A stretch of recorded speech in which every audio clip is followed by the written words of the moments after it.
আমি দেখেছি ঘামে ভেজা শরীর নিয়ে ভিড় ট্রেনে নিত্য যাত্রীদের প্রত্যেক দিন জীবন সংগ্রাম করতে পরিবারের দুমুঠো অন্নের জন্য।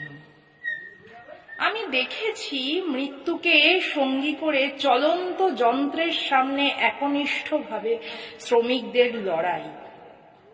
আমি দেখেছি 6 মাসের শিশুকে কোলে নিয়ে ক্ষুধার্ত পেট নিয়ে এক জননীর শ্রমিকের ভূমিকায় সন্তানের দুধের জন্য পরিশ্রম করতে। আমি দেখেছি ঝড় বৃষ্টি রোদকে উপেক্ষা করে আমাদের অন্নদাতা চাষি ভাইদের এক মনে ধান বুনে যেতে আমাদের জন্য।